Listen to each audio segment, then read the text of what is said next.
The scene is 8 minutes long. Yeah, I'm feeling every second of it. I mean, like, it's a cool scene. It's cool how stressful it is. I thought it would make for really good podcasting. Do you think their hair is too perfect for being camping? Yes, his hair looks great and her hair looks amazing. Yeah.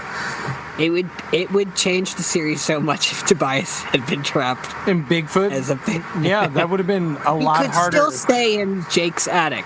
Yeah, but he would need a much bigger drawer. Yeah. We're going to need a much bigger drawer. We're going to need a bigger drawer. I'm tired and I want to go home. I'm tired and I want to go to bed. What are they doing? In 1996, Scholastic began publishing Animorphs. Over the next 6 years, Katherine Applegate and her husband, Michael Grant, under the pseudonym K.A. Applegate, produced 54 main series books, several spin-offs, and inspired a TV series, graphic novels, and a cult following. We can't tell you where we live. We can't even tell you our last names. But we can tell you our thoughts and feelings on this series, book by book. I'm Miranda. I'm Eddie. And I'm Chris. And we are the Anidorks.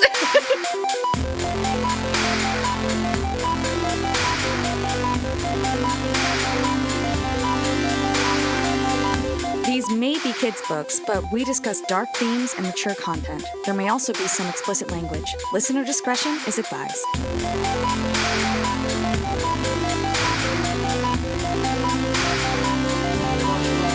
Then we get the whole spaceship eating asteroids. Oh my god! Yeah, there's no time for talking.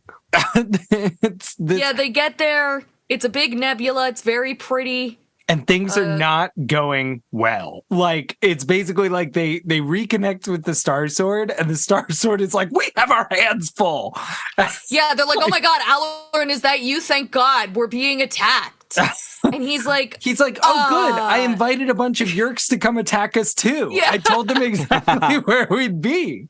Well, they're not being attacked yet, right? Like, I guess they haven't like quite put it together yet. Yeah. No, they just seem like friendly asteroids right now. They tried calling the Star Sword. Any Andalite ship to sector. Any Andalite ship to sector. This is my wife. This is my wife calling in, reporting for duty. Captain Feorn? He was Feorn, yeah. Oh my god, Feorn. Not that I remember. So a month and a half. Yeah. Oh my god. My wife, Loren, is that you? We're under attack. So they have this fun communication. They go in the maximum burn to approach the Star Sword. He warns Loren to brace yourselves before they go in the maximum burn, but then it's actually unnecessary, right? It's a really smooth ship. Mm-hmm. Really smooth ship. Nothing to grab onto, yeah. I see what you're saying. Wow, I needed to read on. But they start to pass through an asteroid field, rough, dark, tumbling rocks. And they get back to the Star Sword. Yeah. Note this: it's in the middle of an asteroid field. Mm-hmm. Oh, but yeah. They're not all the way. They're just so the Star Sword is now fully in view, and they can clearly see what's going on with it. They are themselves not yet quite in the asteroid field, and they're. Actually, he's really confused about why the asteroid field is here. It doesn't make a lot of physical sense for them to be here. Because generally asteroids all collect in one part of the solar system and like orbit. Mm-hmm. Yeah. But these are just out all willy-nilly. It's like a kid left their Legos out. And then Loren notices. And Loren, you can't trust anything she says. You just kind of dismiss it outright until you're able to check it yourself. He exclaims... Hey, it moved. What are you talking about? I demand. I was like, that's enough. That's enough speaking, Loren. He even knew he sounded rude. He's like, I sounded rude because I was busy trying to figure out what the fuck was going on. And I didn't think a human was going to be very helpful, really. And she's like, the asteroids are moving. Look at them. And he's like, oh my God. They are. Yeah. He's humbled and utterly cucked. And he watches as one of the asteroids changes course to throw itself toward one of the fighters that the Star Sword has deployed. I didn't mean to just bowl over that, but if I acknowledged it, I will be cucked too. So they're shooting the asteroid and it's not doing anything. It glows where they hit it and then it speeds up and then it shoots out like a spike of asteroid, of rock. Yeah, it makes a pointy. And then crushes the ship. And this is a fighter ship, right? And it crushes the ship. And the way I imagine it is like it crushes the ship and like it ejects a fucking Andalite through the windshield. And now this Andalite is just like busted through the windshield and is out in space. That's later, right? Oh, sorry. Fuck me. Cut all of that. But why not do the description multiple times? Because it's quite fun. Then they say the asteroid had eaten a fighter. Oh, it just ate it. It just numbed down. Oh my God. It's like, this is me now. I'm an asteroid who's bigger. Yes. Yeah. So if you're a spacefaring people, right? Like this is you go and you visit other sentient races, you check in with them like the Andalites seem to do. And seemingly this has never happened before, right? They've never encountered this kind of thing because they seem to be going about it with a kind of innocence where they just go wherever. But once this happens, don't you think you rethink your whole... Yeah, this is some policy is going to be written based on this for sure. Yeah. We're going to have better scouting, we're going to increase our sensors, we're going to start probes. By shooting. Right. Yeah. It is just like the other thing that's funny is like it doesn't seem like the easiest thing. Like it just looks like they're losing right now. Like it doesn't. They are.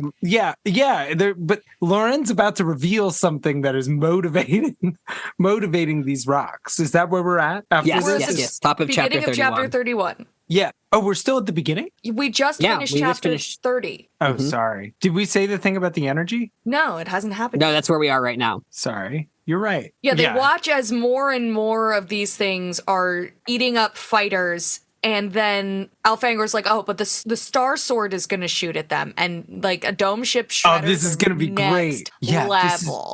Loren's going to think this is so hot. She's going to like, watch. Loren, watch. No. Stop reading. Watch. No, put your book down. Put your book down. His hoof is like over her book. He like is giving her a book to read and then putting his other hoof on it, being like, don't read right now. And he's like, I had never seen the Star Sword's main shredder's fire before. It was awesome. The beams of green light looked as thick as tree trunks. Not the first thing in the series. Not the second thing in the series to be compared to tree It's also trunks. like not that thick not in the that grand big on space. Yeah, like it'd be you're like you're in a nebula. They made a point of describing how massive this nebula is. And they're like, biggest tree trunks. Can you believe it? Yeah. It's like it needs to be as big as the tree trunks that are a foot away from me, but I knew they were further away. We go from the beams of green light, look the thickest tree trunks, okay, as they blasted through space and hit one of the asteroids with enough power to punch a hole through a moon. You're telling me that a green light, thickest tree trunk could punch a hole through a moon? Like it's just the scale is off. Maybe it's small because it's super concentrated. I don't know. It's too thin. It's too small. It's too tiny. Yeah. Who's even going to notice that hole? Who's even going to notice that little hole? God, how embarrassing would that be if like an alien species came through and just blew a hole in our moon? Fucking the egg on our face. Hole. Yeah, just a teeny tiny hole. And then we don't even notice it till next eclipse. And we're like looking up at it. We're like, the fuck? And it just says, suck it, humans, in the moon. But the asteroid, as it was being shot by this very thin, tiny laser that reminds me a lot of a laser pointer, the asteroid glowed brightly, but it did not explode. It did not disintegrate. It did not melt. It turned, which is the weirdest build. It just rotated. It is. It's going after the Star Sword.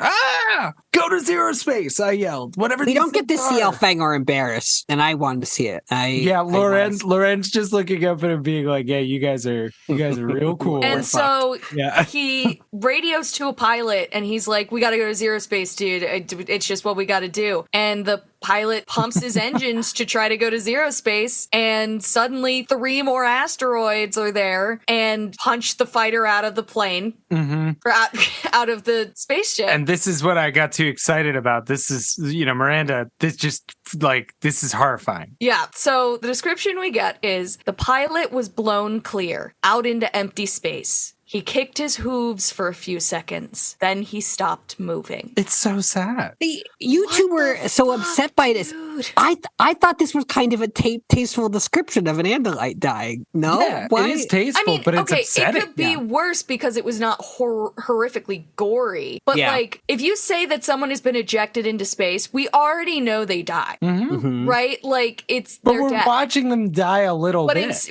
He kicked his hooves for a few seconds, then he stopped moving. I mean, for what is really badass about that is if you're going to die in space and you got shot out of your vehicle, the last few seconds of your life, you feel like you're running at a couple hundred, thousands of miles per second. That's pretty baller. Yeah. So that's pretty cool. Yeah. Yeah. So maybe it's a happy. We know those maybe, hooves. Maybe They're Eddie's right. Maybe it's a dainty happy- hooves. Yeah. The Star Sword gets ready to fire on everything again. It's firing on everything. It's not working. More asteroids are coming. And Loren puts it together that the energy from the engines and the weapons seems to be attracting them. This is a wild thing to be able to spot, though, because it also just really looks like they're losing a battle really hard. They definitely are. It looks like both. But it is like the more they struggle, the more the rocks just own them. So it's, I don't know. Yeah, definitely fighting isn't working. And they should probably try something else. So then, he tries to radio the Star Sword again and warn them that the energy is what's causing it. And that's when the Yerk ships that we originally came out here into real space to bring with us so that the Andalite ships could beat them up. Yeah. Those Yerk ships start arriving. Yeah. And in little pairs and thrices.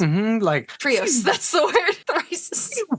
We get a pool ship arrives, and I think every time, we've had this a couple times already in this book, a pool ship like a fat, awkward, 3-legged spider, right? That's how it's always described.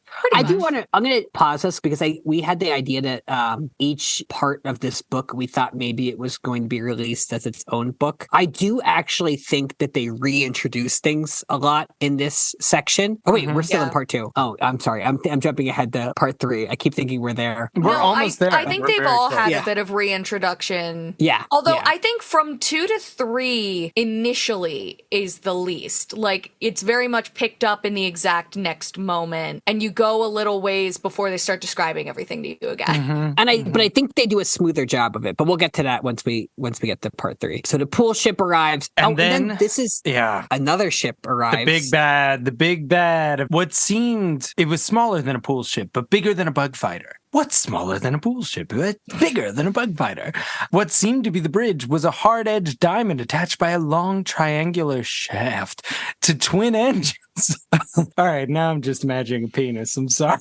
The engines were a strange shape, ship, like the blades of a 2-headed axe. That's right. It's a blade ship. Elfangor doesn't really believe in psychic things, which is a pretty broad category, but apparently some Andalites do. I think not believing in psychic things when your entire language and way of is telepathic is kind of weird, but I guess you define psychic differently if you have that. Psychic. How they define psychic, we don't know though in this case. No. Yeah, I was infuriated by that assertion. I literally almost rage quit the chapter when I was reading it. I was like, what do you mean you don't believe in mind stuff? He knows who's on that ship.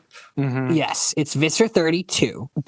Something they say when they introduce, they don't say the blade ship, which I think is how we've had it introduced other times, because we think of it in the mainline series, we think of it as Visser 3's ship. It's the blade ship, right? It's a blade ship. I always thought of it sounds like all the Vissers have them. Yes, yeah, exactly. I always thought of the blade ship, Visser 3's blade ship, as being sort of like Darth Vader's John? Orange Jahar. Yeah. He made I thought it was his baby. Custom build, yes. And so I asked here, Chris, where did the blade ship come from? And you said from Zero Space.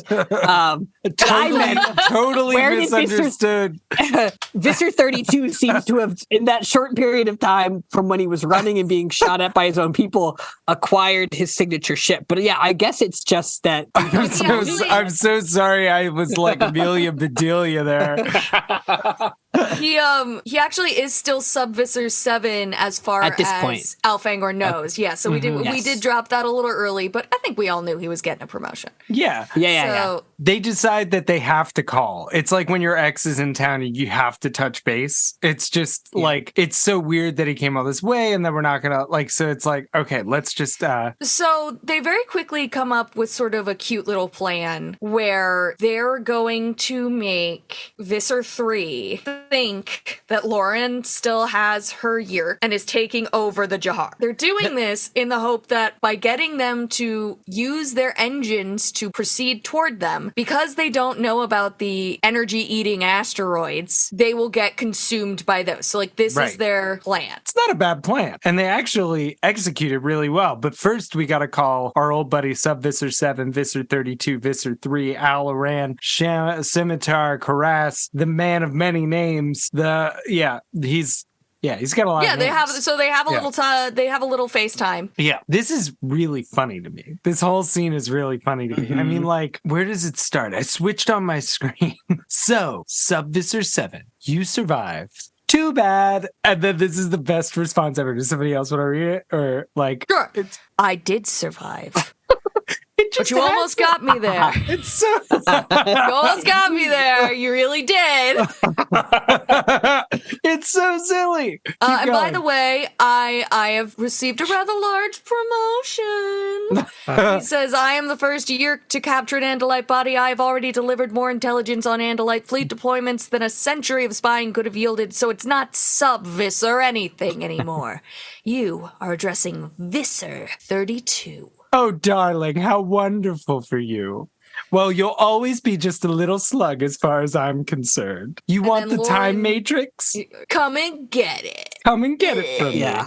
I What promise was the line? you. Sorry, let's get that line read a little stronger. You want the time matrix? Come and take it from me. I promise. And then Loren shoots him.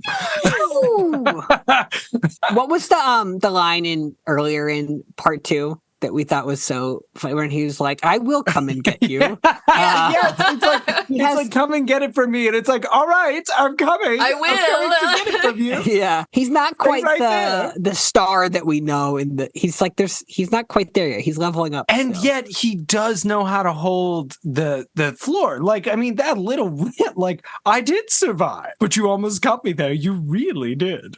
And by the way, it's no longer Sub-Visser 7. It's such an amazing, like, he's already so over the top. Like, it's so fantastic. It's his strength and his fatal flaw that he can't help but talk. Oh, for sure. Yeah. So Elfangor kills all the power. Right. He's so like, the great transmission job. goes down. They hang up the phone. And then Loren's like, do you want the shredder back? Like, now that I've done shooting you? And he's like, no, you keep it. You shot me so good. Perfect timing. The Visser will think you're still a controller. He'll think you stunned me. I'm killing all power. We'll just wait for the Sub-Visser to come to us. And then they have a little picnic. And this is a great little line because Loren asks, is this going to work? And Elfangor responds, if it doesn't, neither of us is going to the Yosemite. What's under his hat? You picked Yosemite, a great. They when they were talking about the. I remember. Yeah. No, I wasn't sure we mentioned it. Oh yeah. Yosemite is where. Right. The pictures from earlier were. Exactly. Of Yosemite, and then she says, "You picked a great time to learn how to make a joke, Elfangor," which is sarcasm, which he still doesn't fully understand. So as they're waiting, Elfangor turns to shredders on the belly of the blade ship. So he's aiming him at the blade ship, right? And he's waiting for them to board, and Chapman has managed to free his legs. He kicks at Loren's feet. He knocks her over. She drops the shredder. Elfangor and Chapman both dive for the shredder. We both reach for the gun, if you will. He gets it and then shoots. Elfangor dodges. The blade ship closed in. Another shot. I'm confused. This whole thing. So Chapman gets the shredder. Okay. And fires at Elfangor. Elfangor dodges. The blade ship is getting closer. They're now very close to the blade ship. The blade ship's getting ready to board. It's a metaphor. Got it. Chapman shoots again, and it's like a glancing blow off his left arm and left foreleg. I really want to understand how this hit him. Yes. And he says it's very painful, and his arm is numb. and like he could barely walk. How do you like it, Andalite? Andalite? Chapman crowed as he rose to a standing position. And then Loren, he points Oh, the I gun have so right had it with you. And she fucking drop she kicks uses him. both her Artificial, artificial hooves yeah. to hit him right where his legs joined his body. I assume she's still on the ground and kicking straight up. Yes. But Chris, Yeah. you think that she dropped No, I think you're right. I think she's on the ground and she just kicks straight up. That makes more sense. But now I'm imagining if Andalites had front genitalia, that would be really weird. If it was Yes, but this is where it gets. I don't understand where Loren is a child. This will be confirmed later in this book. She says, "Oof, this!" Kicks him. She jumps up off the deck and delivers an impossibly high kick that caught him right under his chin. So she's doing something that I've only seen in like Mortal Kombat. Yes. Like, Yeah. I don't and this know is a that child that's true. kicking another child. It's right? not that hard if you have flexibility to kick someone else in the face, Which I've never had. especially given He was probably also falling forward already. Hunched over. Yeah, because he had moved forward. Elfangor would think of it as impossibly high because his legs can't extend past straight out. Yeah. And this is maybe the first time he's seen a human leg That's go true. up like That's that. a really good point. I would think, like, to me, it seems like if you're going to kick someone, it's not the first thing you think of is to kick at their chin. It seems like such a stylized, like, Matrixy kind of very, kick very stylized, very, very Matrixy. It's a high kick with a good extension. It's a I don't know. I kicked someone in the face once, but nice. Really? With outside of the statutes of limitations, I don't think I've kicked anyone. I'm sure, right? We're both children. This is like then you can say it on the podcast. It's just like Loren and Chapman then. You know, Chapman, you are really making the human race look bad, she said. You are seriously embarrassing me in front of my boyfriend, Elfie. Whose side are you on? Chapman grated. Not yours, Loren said. She fired the shredder. And Chapman jerked and went limp. Boom, boom. The Jahar shook from a slow impact. The blade ship had latched on. They were boarding us. As I watched, half paralyzed. The phone rings. Speak. The hatch began to open. It's very Darth Vader arriving kind of moment. Oh my God, you guys. This is the end of part 2. It is. We're here. This is it. If we can get through this one chapter. We could end on We're time. almost there. We're going to end on time. Let's do it. Okay. Chapter 32. The hatch opened. Loren, the shredder, shoot! The hatch Loren flew open fires. and A she Hork-Bajir shoot. falls back. Yeah, An arm exactly. appears, reaching past the collapsed Hork-Bajir and aiming a Dracon beam. Andalite arm. Man, and this is where we just get classic Visser 3. This is really going to be him chewing the scenery. I'm pretty sure. No, really? No? There's a couple good lines, but so it's really mostly just Oh this no, it's little all in shootout. part 3. God damn it. Yeah. Oh man. It's all this little shootout. So the Dracon beams are firing, the shredders are firing. Dracon beam hits Loren, knocks her down, and he falls. Oh my God, I forgot how this ends. Yes. This is Okay. crazy. So let me keep start going. over. Yeah. So a Dracon beam fires, hits Loren, knocks her into Elfangor, and she's now unconscious. He's still limp in one leg from the shredder blast from Chapman. I hate so it when my he now legs fall falls asleep. down. Loren falls on top of him.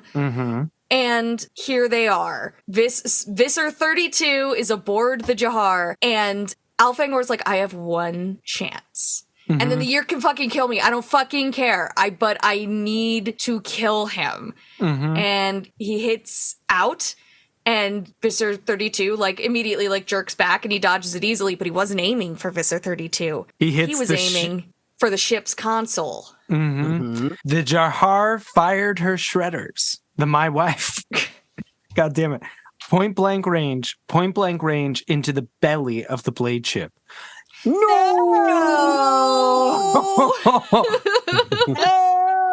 The Visser scream. Boom!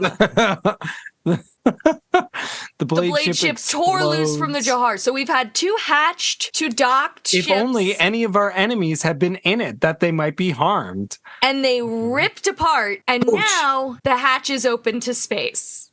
We have just opened the hatch to space. All the air is leaving. It's sucking everything out. The ship is spinning. Poor little Hork-Bajir gets thrown out. Yeah, a Hork-Bajir is thrown out into for some space. reason stays. And in the midst of that, though, Elfangor or fucking Visser 32 is so mad. And what he chooses to say before the hatch blows over You're is a he's real source of agitation, Elfangor. Now, die! like, later in the history books, they'll be like, we're going to rewrite that to be something a little more scary. But like with all the extra energy being exerted, the asteroids take notice and they start to like attack the ship to glob onto its power. And one of them like seals the hole in the ship. Is that what happens here? Like the asteroid latched onto the poor dying Jahar. And in a wild, crazily pitching flashes, as I was tossed helplessly, I saw the window going dark, half covered now. Oh no, he doesn't help at all. No. Half covered by living rock. Covered. The window, the hole's covered, but there's still no air. It sucks the rest of the energy because it crushes it, Yeah, and then it loses interest. And there's no air. Mhm. The ship's dead. Yeah, the asteroid seems to maybe leave. because there's no more energy. And we end this chapter suffocating. Mhm. This section, even. We this book. end this whole section, this book, if as it were. Mhm. And he says, "Air!" My lungs screamed. My heart's hammered madly, circulating useless blood. The manual emergency tanks, I had to... But maybe it didn't matter. Maybe it was pointless to fight. Arbron, gone. Aloran, worse than gone. Terrible things, terrible sights. Let it all end. It was fine without air. Fine to suck with your lungs and feel nothing. I was sinking down, down, down. No need to worry. Nothing to be afraid of. Let it end, Elfangor. Just let it end. And actually, that's where that ends. That's where that actually scene this ends. And then we get part 3, which we'll pick up with next time. An and alien it is entitled, dies. Yes, an alien dies. Mhm. Yeah. Yeah. You guys, What the fuck? what the fuck, man? Like, this is the craziest. It's just so much crazier than any other book in the series so far. Barring book 12, my favorite. Could our Animorphs encounter these gigantic living asteroids later and acquire a giant living asteroid? I don't know if the Reddit could do that, but I think maybe like Jake and Rachel could do that. I had the same thought. You said Wait, what do you mean? You said our Animorphs. Animorphs, but you said could our Animorphs? It was like, I don't think the whole... Yeah, sorry, it was a lame joke. This creature seems... So we know that this is canonically... Kind of game breaking. Light It years is. and light years and light years away from Earth. Mm-hmm. But it doesn't seem totally dissimilar to the Valit. It's true, except that they're They bigger. could date. Yeah. Well, yeah. but they were sourcing. They were going after energy sources. They trained them Yes, to good specifically point. go after morphing energy, but That's a very good point. That's a energy's really good point. based. It's like they had an idea and then tried it a different way. Well, I don't know Yeah. if this would count as a swarm because it keeps getting bigger. Is it all one organism or lots of small organisms? It's hard to say. Yeah, it's a very... When it says it's like an arm that punches out. I just imagine I could not stop seeing. Miranda, you're gonna have to remind me which one it is. Geodude? I would assume that's what came to my mind is Geodude. The ball a of rock with the with two fists. arms. Yeah. I was like, they said like a fist, but all I saw was a fist. Like an actual fist. After God, that. Geodude Yeah. was so cool. I don't remember how he said his name in the show. Oh, I don't either. I thought he just kind of grunted. Yeah. Yeah. Some of them said their name, but some of them see Geodude cry. Oh, I want. Okay. Anime. We can stop recording. Yeah, let's do it. I want to show you this trailer. I pulled it. It's Scavenger's Reign. That's what it's called. Okay, never mind. It's exactly as stupid as you want it to be because I'm going to show you this first. Geodude. It's 6 seconds. Hang on. Share screen. 47? Sound. Yes. 48, 48, 48, 48, 48, 48, 48.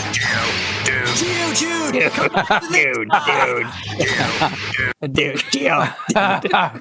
Yeah, buddy. That's pretty good.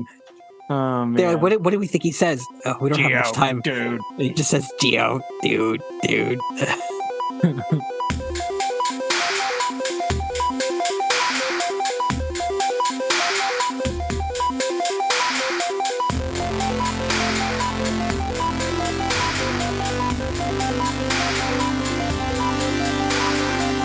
Thanks for listening to Anidorks. We'll be back soon with lots more to say. Until the Andalites return, or at least until next time. See you soon.